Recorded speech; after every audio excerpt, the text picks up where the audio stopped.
the chase and the hunt, and I set the pace when I'm running. I always take what I want and I always give it 100. Don't need a bank, no I'm funded. Play the game like it's nothing. I'm always thankful for something. Don't take for granted, stay humble. Now wake up, it's time to look at the enemy. Look in the mirror if he is no friend to me. It's not working out, maybe it's the chemistry. It's time to break up.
तो sir जैसे कि हम जानते हैं कि आपका जो background है वो इस तरह से था कि आपको आउट ऑफ इंडिया भी जॉब मिल सकती थी और काफ़ी अच्छे पैकेज पे भी मिल सकती थी, तो फिर भी आपने मतलब सिविल सर्विसेज का क्यों चुना और इस प्रिपरेशन के टाइम पे आपका एक्सपीरियंस है आईपीएस बनने तक का सफ़र कैसा रहा? देखिए, मेरा बीटेक एमटेक हुआ है डुअल डिग्री आईआईटी बीएचयू से, और मैंने जेआरई का एग्ज़ाम भी दिया था पीएचडी के लिए, और उसमें मेरा एडमिशन भी हुआ था फॉरेन यूनिवर्सिटीज़ में। लेकिन जब मैंने जॉब प्रोफाइल देखा था, क्योंकि मैंने इंटर्नशिप भी की थी, तो मुझे ये समझ में आया था कि वहाँ का जो जॉब प्रोफाइल है, जो पीएचडी के बाद जॉब लग सकते हैं, उसमें इंडिया में वापस आना मुझे थोड़ा सा डिफ़िकल्ट लगा। मेरी ऐसी इच्छा थी कि अगर मैं बाहर जाऊँ भी तो कुछ साल वहाँ सर्व करने के बाद मैं इंडिया में रिटर्न आऊँ, इंडिया के लिए, इंडिया के लोगों के लिए कुछ कर सकूँ। वैसा स्कोप मेरे को नहीं दिखा, इसलिए फिर मैंने फाइनल ईयर में आके मैंने डिसीजन लिया कि मुझे इंडिया में ही रहना है, इंडिया में रह के इंडिया के लोगों के लिए काम करना है। इसलिए मैंने यूपीएससी का एग्ज़ाम देने का फिर उस समय पे निर्णय लिया। यूपीएससी की मैंने उस समय पे तैयारी चालू की, और उसके बाद मैंने फिर यूपीएससी क्वालिफाई किया और आईपीएस सर्विस ज्वाइन की। सर शुरुआत में जो स्टूडेंट प्रिपरेशन करते, जैसे कि आपने बताया था कि आपने लास्ट ईयर में प्रिपरेशन स्टार्ट की थी, तो कौन से टाइम पे प्रिपरेशन स्टार्ट कर सकते हैं और स्टार्टिंग में कैसे स्टार्ट करना चाहिए, किस सब्जेक्ट से या फिर न्यूज़पेपर से, कहाँ से शुरुआत करनी चाहिए? प्रिपरेशन तो प्रिलिमिनरी एग्जाम से 1 साल पहले आप स्टार्ट कर सकते हैं, लेकिन इस चीज़ पे डिपेंड करता है कि आपका बेस कैसा है। अगर आपका बेस बहुत ही कमज़ोर है, तो आप 1 साल पहले नहीं, आपको थोड़ा और समय पहले स्टार्ट करना पड़ेगा, 2 साल 3 साल पहले स्टार्ट करना पड़ेगा। लेकिन अगर आपका स्कूल का जो बेस है, आप हमेशा से न्यूज़पेपर पढ़ते आ रहे हैं, करंट अफेयर्स में आपका इंटरेस्ट है, स्कूल में आपके मार्क्स अच्छे थे, तो आप 1 साल पहले भी स्टार्ट कर सकते हैं। अच्छा, और सर जैसे कि आपने बताया आपका ग्रेजुएशन वाला जो ये था, तो कहीं ना कहीं पे इसका यूज़ आपका ये जो इनिशिएटिव चल रहा है तो इसमें भी हो रहा है? देखिए आज का किस तरह से हो रहा है? देखिए आज का समय तो पूरा टेक्नोलॉजी ओरिएंटेड है। गवर्नमेंट और प्राइवेट सेक्टर दोनों ही टेक्नोलॉजी का यूज़ कर रहे हैं सर्विसेज के लिए, गुड्स और सर्विसेज डिलीवर करने के लिए। और मुझे नहीं लगता कि आज के आने वाले 5 साल 10 साल में जो इन टेक्नोलॉजी के बारे में नहीं जानता होगा, उसका कोई भी यूज़ रह जाएगा इस दुनिया में। राइट। इसलिए मैं मानता हूँ कि जो मेरा टेक्निकल बैकग्राउंड है वो बहुत ही मेरे काम में आता है सर्विस में, और साथ में जो मेरा लीगल बैकग्राउंड है, जो मैंने एलएलबी किया है, वो भी मेरे सर्विस में काम में आता है। मेरा ये प्रयास रहता है कि जो भी मैंने पढ़ाई की है वो कहीं ना कहीं मैं यूज़ कर सकूँ, और उसमें उन चीज़ों को कैसे मैं एडमिनिस्ट्रेशन और पुलिसिंग में इस्तेमाल कर सकता हूँ, उसमें मेरा ध्यान रहता है। सर आपने कुछ किताबें भी लिखी है जो इंटरनल सिक्योरिटी और बाकी है, तो हम थोड़ा सा उसके बारे में जानना चाहेंगे कि ये कौन सी बुक्स है और इसमें क्या क्या चीज़ें बताई गई है? देखिए, ट्रेनिंग के टाइम से ही मेरी लिखने में बहुत दिलचस्पी है, और मैंने ये समझा है कि क्योंकि मैंने बहुत कम समय में यूपीएससी का एग्ज़ाम क्वालिफाई किया, राइट, तो उसके लिए बहुत सारे जो सीनियर्स थे उन्होंने मेरी मदद की, मेरे को मार्गदर्शन दिया, इसलिए मैं सही रास्ते पे चल के मैंने कम समय में क्वालिफाई करने में मेरे को मदद मिली। मेरी भी ऐसी इच्छा रही कि मैं भी आने वाले जो भी एस्पिरेंट्स हैं जो तैयारी कर रहे हैं उनको मैं भी मदद करूं और वो भी कम समय में फर्स्ट अटेम्प्ट में ही वो लोग सेलेक्ट हो जाए। इसके लिए फिर मैंने ट्रेनिंग के टाइम से ही लिखना चालू किया। सबसे पहले मेरी जो किताब थी इंटरनल सिक्योरिटी पे थी, इंटरनल सिक्योरिटी और डिजास्टर मैनेजमेंट, जो कि एक सब्जेक्ट है हमारा जनरल स्टडीज पेपर 3 में। फिर मैंने एक किताब लिखी introduction to civil services, civil service की तैयारी कैसे करनी चाहिए। और साथ में ही अलग अलग प्रकार के जो 23 सिविल सर्विसेज हैं जो यूपीएससी के माध्यम से जिसमें भर्ती होती है उसके प्रोफाइल के बारे में लिखी। फिर जो मेरा ऑप्शनल सब्जेक्ट था पब्लिक एडमिनिस्ट्रेशन, तो पब्लिक एडमिनिस्ट्रेशन वॉल्यूम 1 और पब्लिक एडमिनिस्ट्रेशन वॉल्यूम 2, ये 2 किताबें मैंने लिखी हैं। इसमें जो मेरे इंट्रोडक्शन टू सिविल सर्विसेज है उसको हमने मराठी में भी ट्रांसलेट किया। अच्छा। तो ये प्रकार की मैंने 5 किताबें अभी लिखी। तो सर ये जो अभी आपने बताया कि ये मराठी में भी ट्रांसलेट है, तो फिर अभी जो राज्य सेवा वाला जो सिलेबस चेंज हो रहा है महाराष्ट्र का स्टेट पीसीएस वाला, तो उनके लिए तो फिर ये बेटर ऑप्शन हो जाएगा, काम में आ सकती है। तो वैसे तो वो यूपीएससी के बारे में है, हाँ, लेकिन क्योंकि एमपीएससी भी अभी यूपीएससी के पैटर्न में आ गया है तो वो उनके काम में आ सकती है।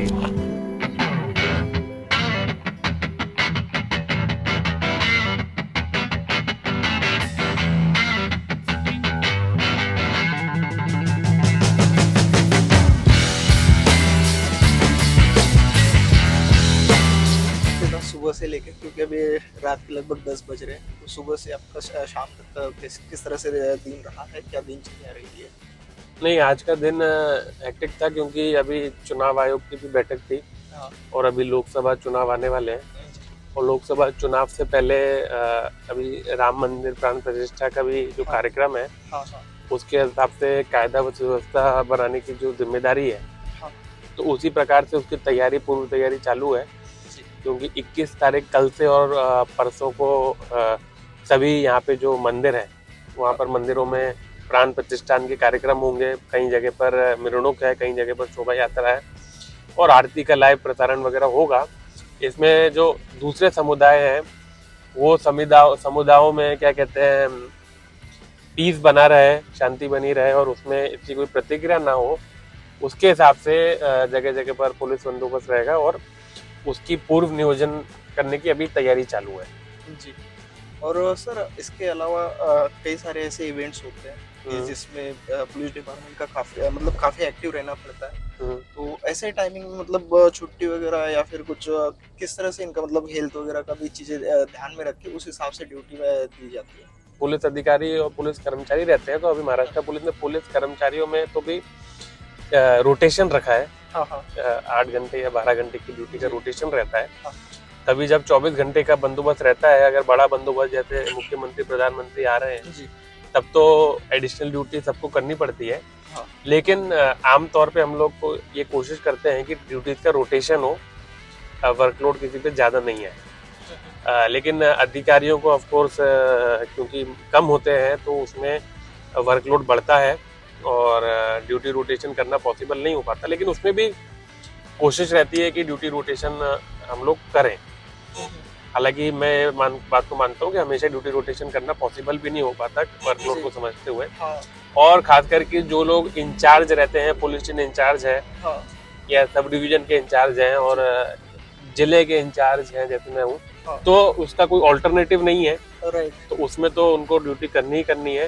हाँ, बस ये है कि उनके पास मैन पावर है, डिस्ट्रीब्यूट कर सकते हैं अपनी, वो उनका मैनेजमेंट है कि कैसे वो अपने शेड्यूल को प्लान करते हैं। रिसेंटली आपने एक इनिशिएटिव किया था जिसमें मतलब त्योहार होने के बाद आप जो फैमिलीज है, पुलिस फैमिलीज, तो उनके लिए एक नया इनिशिएटिव स्टार्ट किया था कि हम बाद में उसको सेलिब्रेट करेंगे सबके साथ मिलके, तो उसके बारे में थोड़ा बताइएगा। उसमें हमारी सोच ऐसी है कि जैसे दिवाली हो गई, होली हो गई या अम्बेडकर जयंती हो गई और सभी प्रकार के जो त्योहार होते हैं, इन सभी त्योहारों में पुलिस की ड्यूटी रहती है, एडिशनल ड्यूटी रहती है। अभी भी जो भी राम जन्मभूमि का त्योहार है एक तरीके से, उसमें सब हम ही लोग ड्यूटी करेंगे, कोई अपने घर पे जाके वो उसको सेलिब्रेट नहीं कर सकता है। राइट। तो हमारा ये एक सोच रहती है कि जो समय में ड्यूटी नहीं हो, चाहे उससे कुछ पहले हो चाहे वो त्योहार के बाद में हो, अगर हम लोग उसमें सभी परिवारों को मिलके एक बार उसको एक कार्यक्रम रख के उसको सेलिब्रेट करें, तो मुझे लगता है कि कहीं ना कहीं जो उनको एक मन में एक बात रह जाती है कि त्योहार पे त्योहार निकलते जा रहे हैं और हम लोग उनको एक जो अपने ड्यूटी के तरफ से फ्रस्ट्रेशन होता है वो कहीं ना कहीं कम हो जाता है और उनको ये लगता है कि नहीं, हम भी क्या कहते हैं सोसाइटी का पार्ट है और हम लोग भी बैलेंस बना के चल रहे हैं। बहुत बार क्या होता है कि हम लोग बैलेंस बना के नहीं चलते और अपने हेल्थ पे ध्यान नहीं देते, क्या कहते हैं, फैमिली पे ध्यान नहीं देते और कंटिन्यूअसली जो वर्क करते हैं, क्योंकि ये ऐसा तो है नहीं कि 6 महीने काम करना है फिर छोड़ देना है। तो बैलेंस बनाने के लिए हम लोगों ने ये इनिशिएटिव लिया कि हम लोग सब चीजों को साथ में लेते हुए चलेंगे। जब समय मिलेगा हेल्थ पे भी ध्यान देंगे, जब समय मिलेगा फैमिली के साथ हम लोग इंटरेक्ट भी करेंगे और जब ड्यूटी करना है तो उस समय हम लोग ड्यूटी भी पूरी मेहनत से करेंगे। तो सर जैसे कि आपका जो पोस्टिंग होता है सर्विस में, तो वो 1 या 2 साल का ही कार्यकाल होता है, एक जगह पे ज्यादा 2 साल का रहता है। हाँ। तो ऐसे इसमें मतलब कई बार ऐसा होता है कि जस्ट फैमिली वहाँ पे उस जगह से रिलेवेंट करना स्टार्ट कर देती है और फिर से नई जगह पे पोस्टिंग हो जाती है। तो नहीं, वो तो देखिए कैसे ही होता है, मतलब फैमिली के साथ फिर कैसे एडजस्ट करते हैं वो लोग? नहीं, देखिए अधिकारी जो रहते हैं उनकी पोस्टिंग तो वैसे 4 साल की रहती है जिले में। और कर्मचारी तो डिस्ट्रिक्ट में ही रहते हैं, उनकी तो पोस्टिंग चेंज नहीं होती, मतलब पुलिस चेंज होती है लेकिन डिस्ट्रिक्ट वही रहता है, तो उनकी फैमिली को कभी ज्यादा इतना शिफ्ट नहीं करना पड़ता। अच्छा। और हम लोगों की पोस्टिंग जो रहती है वो 2 साल के जाए तो 2-2.5 साल की ऐसे रहती है। तो अगर फैमिली में जैसे हमारी बात करते हैं तो अभी जब न्यूली मैरिड रहते हैं या तो फिर उस समय बच्चे छोटे रहते हैं तो कोई प्रॉब्लम नहीं होती, वो स्कूल चेंज कर सकते हैं। क्योंकि मेरे फादर भी इसी तरह ट्रांसफरेबल जॉब में थे, तो मैं कुल मिला के 16 शहरों में रहा हूँ। अच्छा। तो फैमिली का तब प्रॉब्लम नहीं रहती और एक हैबिट हो जाती है कि भाई हमको सेल्फ स्टडी करना है, कहीं भी स्कूल में जाए तो टीचर से कोई मतलब नहीं है, फ्रेंड से कोई मतलब नहीं है, तो फैमिली से ज्यादा मतलब और बुक से ज्यादा मतलब हो जाता है जी। तो वैसे ही अभी जो और दूसरा जो हमारे जो ऑफिसर्स रहते हैं उनको ये एक प्रॉब्लम करनी पड़ती है, झेलनी पड़ती है कि 4 साल बाद ट्रांसफर होता है, फिर नई जगह जाते हैं, नई जगह में फिर एडजस्ट होते हैं। तो वो एक part and parcel of job है, लेकिन बहुत सारे लोग इसको एडजस्ट भी करते हैं। कभी कभी क्या कहते हैं फैमिली को एक जगह सेटल कर देते हैं और खुद ड्यूटी पे जाते हैं। लेकिन मेरा ऐसा मानना है कि फैमिली को साथ में लेके जाना चाहिए। हालांकि वो फैमिली को सेक्रीफाइस करना ही पड़ता है। लेकिन जिसने भी एक पुलिस अधिकारी से शादी की है उसको पहले से पता है कि वो पुलिस अधिकारी से शादी कर रही है, तो प्रोज एंड कॉन्स उसको पता है और ये उसने डिसीजन लिया है, तो डिसीजन लेने के बाद उसका जो भी उसका ऑक्यूपेशनल हजार्ड है वो उसको तो देखना ही पड़ेगा। जी। ऐप वाला क्राइम मतलब ऐप का जो फ्रॉड हुआ था तो उसमें काफी सारा विक्टिम्स को ये करवा के दिया था। तो कई बार ऐसा होता है कि जो मेन लोग होते हैं तो वो दूसरे स्टेट में होते हैं या फिर कहीं और पे होते हैं, अननोन जगह पे होते हैं कि जहाँ पे हम उतना जल्दी ट्रेस नहीं कर पाते हैं। तो ऐसे केसेस में मतलब कैसे हेल्प की जाती है और इसमें कैसे प्रोसीजर होती है? मतलब देखिए जैसे ऑनलाइन फ्रॉड होते हैं, साइबर फ्रॉड होते हैं, मल्टी लेवल मार्केटिंग के इकोनॉमिक फ्रॉड्स होते हैं। इनमें जब पब्लिक फंसती है तो लालच के कारण या थोड़ा सा ना समझ के कारण पैसे देते समय वो उसको वेरीफाई भी नहीं करते कि एक्चुअल में आदमी वो जो बता रहा है, जो नाम बता रहा है वही है क्या, कहाँ पर रहता है, उसका ऑफिस कहाँ पर है, वहां पे जाके एक बार हो आए। ये सब ना करते हुए वो लोग उसको पैसे दे देते हैं, ये सोचते हैं कि हमारे पैसे डबल हो जाएंगे या हमारा फायदा हो जाएगा। बाद में जब कंप्लेंट करने आते हैं तो वो जब कंप्लेंट देते हैं तो आदमी का सही नाम ना बताते हुए जो नाम उनको पता है वो बताते हैं। एड्रेस में वो आदमी वहाँ पे रहता नहीं है, ऑफिस एड्रेस गलत रहता है। ये सब चीजों के केसेस हमारे पास आते हैं।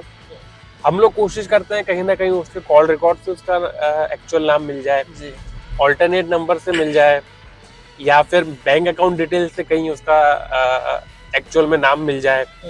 या फिर अगर मान लीजिए कि उस प्रकार के केसेस उसने और भी जगह किए हैं और किसी और पुलिस ने उसको किसी न किसी तरीके से अगर पकड़ लिया है तो अगर वो कहीं जेल में है तो उसको हम लोग पकड़ने का प्रयास करते हैं। लेकिन ये बात सही है कि इस प्रकार के जो साइबर फ्रॉड्स रहते हैं उसमें detection rate all across India कम है और उसके लिए हम लोग पार जाने के लिए अपने भी हम लोग स्किल्स बढ़ा रहे हैं, नए नए टूल्स एक्वायर कर रहे हैं। जैसे भंडारा जिला मतलब एक मैं नहीं मानूंगा कि क्या कहते हैं सबसे आधुनिक पुलिस है भंडारा जिले की, लेकिन फिर भी हम लोग कोशिश कर रहे हैं ज्यादा से ज्यादा हमारे कर्मचारी टेक सेवी बने, इसका प्रयास कर रहे हैं। ज्यादा से ज्यादा ऐसे इकोनॉमिक फ्रॉड्स और साइबर फ्रॉड्स में वो लोग अंडरस्टैंडिंग बनाए, उसका हम लोग प्रयास कर रहे हैं। और फिर भी मैं बोलूंगा जिस प्रकार का यहाँ का इकोनॉमिक स्टेटस है भंडारा पुलिस उस हिसाब से बहुत अच्छा कर रही है और काफी केसेस को वो डिटेक्ट करने का भी प्रयास कर रही है और बहुत सारे लोगों के पैसे भी वापस करने का कोशिश करती है। इसमें हम लोग ये करते हैं कि मान लीजिए अगर हम लोग आरोपी को भले ही ना पकड़ पाए लेकिन कैसे तो भी करके उसके पैसे रिटर्न आ जाए। तो पैसे रिटर्न आने के लिए हम लोग सबसे पहले इमीडिएटली, अगर सामने वाला जो आरोपी है उसने अगर पैसा विड्रॉ नहीं किया अपने अकाउंट से, तो उससे पहले हमारे पास में जानकारी आ जाती है, तो हम लोग बैंक की मदद से उसका अकाउंट फ्रीज कर देते हैं। और अकाउंट अगर फ्रीज हो गया तो पैसे पहले रिटर्न कर लेते हैं, तो उसका कम से कम जो फिरियादी रहता है उसका समाधान हो जाता है। और उसके बाद अगर हमको पुरावे मिलते हैं जो मेन आरोपी का है, उसको हम लोग फिर पकड़ते भी हैं। तो सर मतलब जैसे ये पेमेंट रोकने के लिए सिंपल सा तरीका क्या है? मतलब समझ लीजिए आप मेरे साथ फ्रॉड हो गया, मैंने गलती से कर दिया ट्रांजैक्शन, हेल्पलाइन को अगर फोन करेंगे, डिटेल्स बताएंगे या नजदीक के पुलिस में डिटेल्स बताएंगे, तो इमीडिएटली साइबर पुलिस वाले उससे अकाउंट फ्रीज करवा देंगे। अच्छा, आरोपी का। और अगर आरोपी ने इतने समय में उसको समय नहीं मिला और उसने पैसे विड्रॉ नहीं किए हैं, तो फ्रीज होने के बाद विड्रॉ नहीं कर सकता, फिर वो पैसे वापस उसके अकाउंट में आ जाएंगे। अच्छा। तो सर आजकल थोड़ा सा एआई वाला भी आ रहा है, मतलब बेनिफिट भी हो सकता है और थोड़ा सा नुकसान भी हो सकता है, फ्रॉड्स भी बढ़ सकते हैं। एआई के फ्रॉड जो बढ़ रहा है, अभी जो रिसेंट मेरे को 3-4 केसेस दिखे, लोग मेरे पास में आए, वो डीप फेक वीडियोस बना के उनसे सेक्सटॉर्शन के केसेस हो रहे हैं। तो उसमें कुछ केसेस ऐसे हो रहे हैं कि जैसे मान लीजिए कोई एक एकदम से इसको व्हाट्सएप कॉलिंग आता है, वीडियो कॉलिंग आता है, तो वो आदमी जो है वो तो नॉर्मल अपना सामने से कोई कॉल किया तो उस समय नॉर्मल उठाता है, तो उसका वो फेस कैप्चर कर लेता है, 4-5 सेकंड तक वो चलता है, और उस फेस एक्सप्रेशन और फेस के कैप्चर करके उसका डीप फेक वीडियो बना लेते हैं। अच्छा। और फिर वो डीप फेक वीडियो बना के उसको फिर ब्लैकमेल करते हैं। फिर उसके बाद उसको कोई तो भी फोन करता है कि हम सीबीआई से बोल रहे हैं या दिल्ली पुलिस से बोल रहे हैं या फिर ये बोल रहे हैं, और उसको ब्लैकमेल करता है कि भाई तुम्हारा केस हमारे पास इन्वेस्टिगेशन के लिए आया है, वो महिला हमको कंप्लेंट कर रही है। और इस प्रकार से जो ये बहुत ही एडवांस लेवल के क्राइम्स अभी हो रहे हैं, मुझे लगता है कि बहुत ही डिफिकल्ट है ये चीजें, क्योंकि अगर मान लीजिए उसका डीप फेक वीडियो बन गया, जो कि मैंने 3-4 लोगों के देखे हैं, तो वो काफी ज्यादा क्या कहते हैं रियल वीडियो लग रहे हैं। मतलब ऐसा उसमें जो उनके मित्र रहेंगे, जो क्या कहते हैं उनके फैमिली मेंबर्स रहेंगे, अगर वो वीडियो वायरल हो जाता है, वो ये सोचेंगे कि ये झूठ बोल रहा है, राइट, इसका ही वीडियो है और ये बहाना मार रहा है कि डीप फेक वीडियो है। तो मतलब किसी की भी रेपुटेशन हर्ट हो सकती है, कोई भी मतलब उसमें परेशान हो सकता है, सुसाइड कर सकता है। और ये मैं तो यही कहना चाहूंगा कि आप लोग अननोन नंबर के वीडियो कॉल्स नहीं उठाएं, क्योंकि ये आपका वो फेस कैप्चर करेगा और वो सामने से सेक्स चैट हो रहा है करके ऐसा कुछ तो भी वो डीप फेक बना देगा आपका। तो ये टेक्नोलॉजी जो आगे बढ़ी और बाकी लोग जो हैं जिनको इतना नहीं समझता टेक्नोलॉजी, वो इसमें फंस सकते हैं और फंस रहे हैं। राइट। तो सर जैसे कि मतलब एक मैंने सुना था, अब नॉर्मली क्या होता है कि जैसे कॉल आ गया, फिर उसके बाद वो आपका वीडियो आपको बोल देंगे कि ये वीडियो है, हम बाकी दोस्तों लोगों को शेयर कर देंगे। तो आपको ब्लैकमेल करना स्टार्ट कर देते हैं, एंड देन उसके बाद उनका ही कोई बंदा आपको पुलिस डिपार्टमेंट के नाम से, ट्रू कॉलर पे हम ज्यादा ट्रस्ट करते हैं कि हाँ ठीक है, अगर यहाँ पे नाम लिखा है तो हो भी सकता है। तो ऐसे कई सारे ऐप है कि जहाँ पे आपका नाम दिखाता है, अब वहाँ पे हम खुद से भी नाम डाल सकते हैं, वो दिल्ली पुलिस या फिर महाराष्ट्र पुलिस दिखा देंगे वहाँ पे। अब वो कॉल करके फिर बोलेंगे कि हाँ ठीक है, हमारा आपके अगेंस्ट केस फाइल हुआ है और ऐसा ऐसा है और आपको आना पड़ेगा। तो वहीं पे आधी हिम्मत टूट जाती है आगे वाले की। और एक तो केस ऐसा होता है कि ऐसे केसेस में हम किसी को बोल नहीं सकते हैं कि मेरे साथ ये हुआ है। और ज्यादातर अगर समझ लीजिए अगर कोई बुजुर्ग है जो नए नए मोबाइल चलाने वाले हैं, उनको उतना आइडिया नहीं होता है, और इस उम्र में उनको ये होता है कि रेपुटेशन का भी ये होता है, ख्याल रखना होता है कि यार अगर हम ये चीज बोलेंगे तो लोग क्या सोचेंगे। तो उसके चक्कर में कभी कभी पेमेंट भी करवा दिया जाता है, और उसके बाद फिर उनका कोई मतलब एक और कॉल आ जाएगा कि मैं वकील का बात कर रहा हूँ, आपका केस हम वापस करवा देंगे, बट आपको पेमेंट करना पड़ेगा। तो फिर वो पूछेंगे कि आपके अकाउंट में कितना है और उतना पैसा आपसे ले लेंगे, और उसके बाद फिर से आपको जब तक पेमेंट आपका खत्म नहीं होता है तब तक आपको ब्लैकमेल करते ही रहेंगे।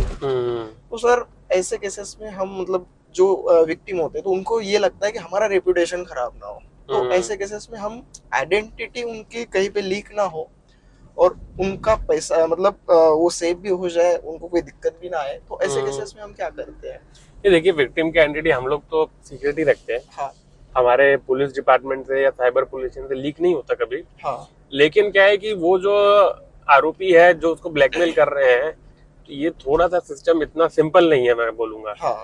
अब वीडियो बन गया है, राइट, तो अब इसमें ये हम मदद कर सकते हैं कि अगर वो यूट्यूब पे डाल रहा है हाँ या किसी पोर्टल पे डाल रहा है तो उसको हम डिलीट कर देंगे, हाँ राइट इमीडिएटली कर देंगे। हाँ लेकिन अगर वो तुम्हारे कांटेक्ट में जा रहा है और कांटेक्ट में जा जाके उनको डीएम कर रहा है, हाँ तो वो कहीं ना कहीं फिर प्रॉब्लम में आ जाएगा, राइट वायरल हो जाएगा। हाँ लेकिन मेरा ये मानना है कि मान लो वो आपको ब्लैकमेल कर रहा है, उसका आपका नंबर उसके पास में आ गया है, हाँ तो आपके दोस्तों का शायद उस नंबर उसके पास में नहीं है, हाँ तो वायरल नहीं कर पाएगा आपके Right. दोस्तों को। जो वो ब्लैकमेल कर रहा है उसका कोई मतलब नहीं है।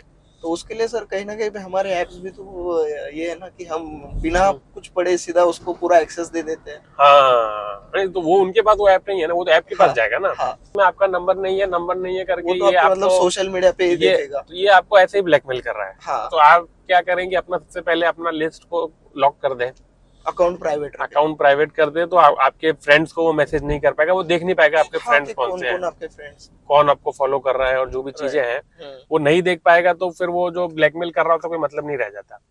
व्हाट्सएप पे आपके कॉन्टेक्ट्स उसके पास में नहीं है क्योंकि वो आ नहीं सकते हैं इतनी आसानी से, तो वो ब्लैकमेलिंग का कोई मतलब नहीं है। रही बात यदि ओपन प्लेटफॉर्म पे वो अपलोड कर दे, यूट्यूब पे, फेसबुक पे, इंस्टाग्राम पे आपके वीडियोस डाल दे, तो पहली बार आपके वीडियोस वहां पे देख कौन रहा है, और वो वीडियो अगर आप हमें कंप्लेन करेंगे तो हम लोग या फिर जो भी आपके नजदीक का साइबर पुलिस स्टेशन है वो उसको डिलीट कर देगा। और सर अभी मतलब यूट्यूब भी काफी एडवांस है इस बात में कि अगर आप कोई वीडियो डालते हो कि जिसमें थोड़ा सा सेंसिटिव वाला कंटेंट रहेगा तो वो खुद ही उस वीडियो को हटा देगा, यूट्यूब भी हटा देगा। हाँ, तो मतलब आपको वो तो डरने का उतना जरूरत नहीं है। और रही पुलिस की बात, तो पुलिस तो आपके सपोर्ट में ही होती है हमेशा।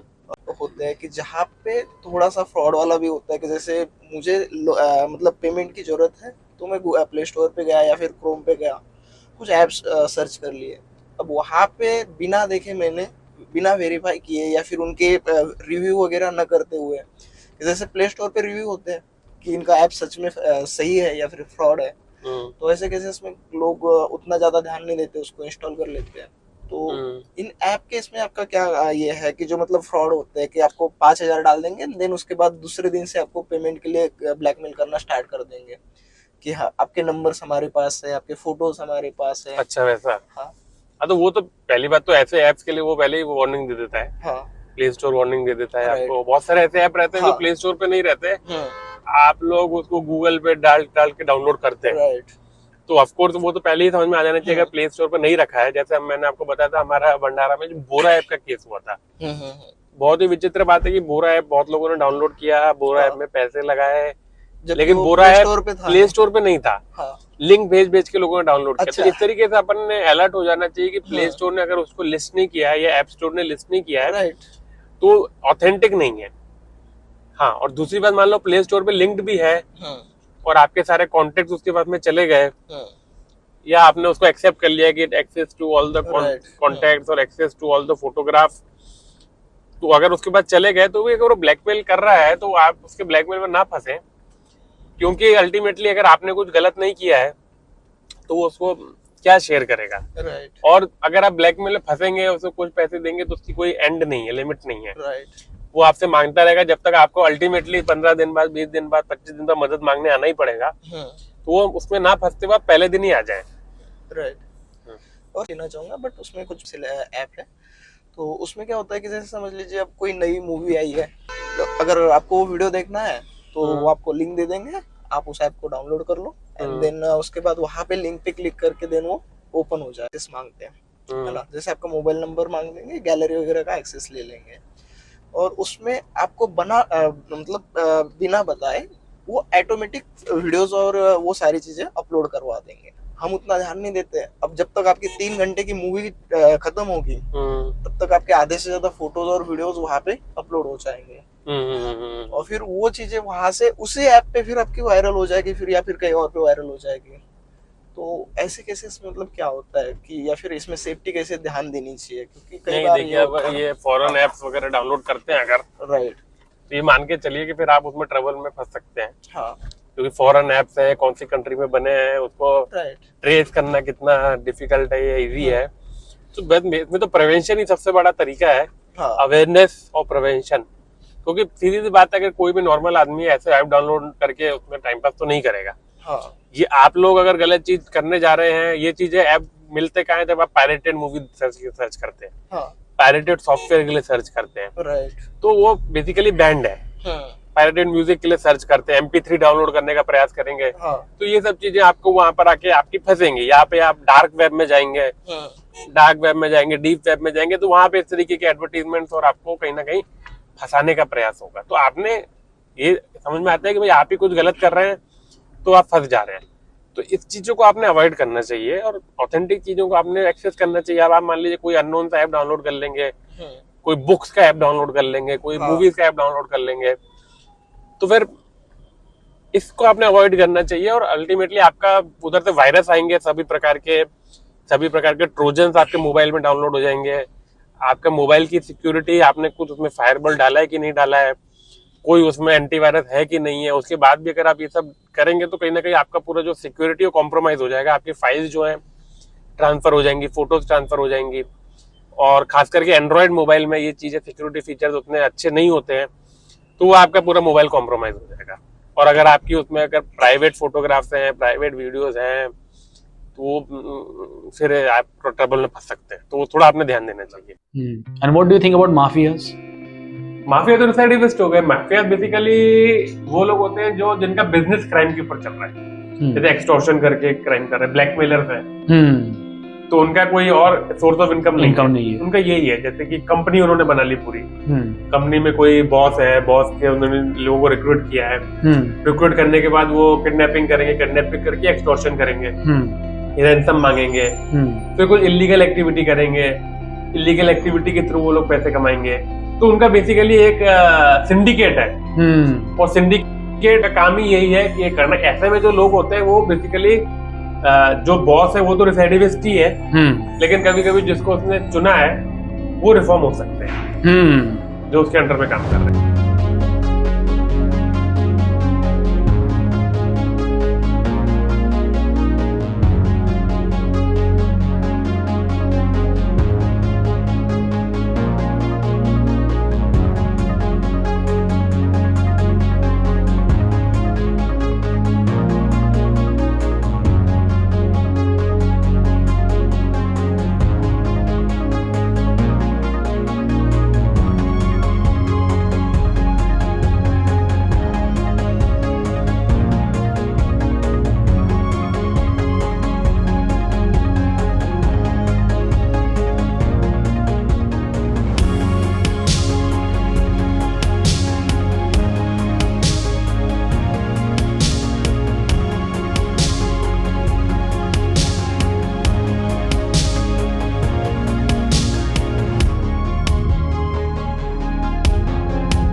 I'm so gone, no I'm never turning back. I won't stop, I'ma fight until there's nothing left. It's so on, you're gonna be hurting bad, cause I've been to hell and back. You don't wanna make me mad, I stay strong, you will never see me crack. And if you get in my way, you're gonna feel the wrath.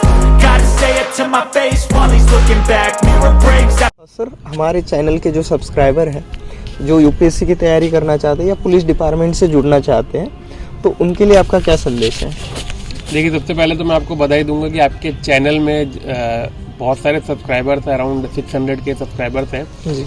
और सभी क्या कहते हैं UPSC, MPSC, state PSC के aspirants हैं। उन सभी को मैं ये संदेश देना चाहता हूँ कि आप लोग अगर यूपीएससी, स्टेट पीएससी की तैयारी कर रहे हैं तो देखिए, आज के टाइम में सारा कंटेंट ऑनलाइन अवेलेबल है, नॉलेज का ओवरफ्लो है, इन्फॉर्मेशन का ओवरलोड है और ऐसे टाइम में बहुत ज़रूरी है कि आप लोग सेल्फ स्टडी करें।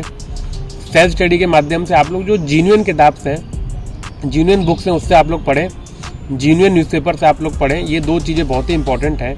आपकी बुक लिस्ट आप लोग फाइनल कीजिए, न्यूज़पेपर कौन सा आपको पढ़ना है ये फाइनल कीजिए और आपके ही बनाए हुए नोट्स जो आप बनाते हैं उसी पे आप लोग रिलाई करें, क्योंकि आज के टाइम में इंफॉर्मेशन ओवरलोड है, बहुत ज़्यादा इंफॉर्मेशन अवेलेबल है, बहुत सारी बुक्स अवेलेबल हैं।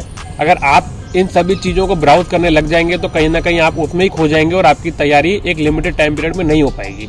इसलिए आप लोग फाइनल कर लीजिए आपको कौन सी बुक पढ़नी है, फाइनल कर लीजिए कौन सा न्यूज़पेपर पढ़ना है और बहुत सारे इन्फॉर्मेशन के पीछे मत भागिए। लिमिटेड इन्फॉर्मेशन को आप ग्रैस्प कीजिए, क्योंकि आपके माइंड की कैपेसिटी लिमिटेड है। लिमिटेड इन्फॉर्मेशन को ग्रैस्प कीजिए, अपने नोट्स बनाइए, अपने नोट्स को बार बार आप लोग रिवाइज कीजिए। साथ में ही लास्ट 35 ईयर से क्वेश्चन पेपर्स आप लोग सॉल्व कर लीजिए। साथ में ही हर 15 दिन में कोशिश कीजिए एक एस्से लिखने की। और दो किताबें बहुत महत्वपूर्ण है, इंडिया ईयर बुक और इकोनॉमिक सर्वे, इनको आप लोग जरूर पढ़िए।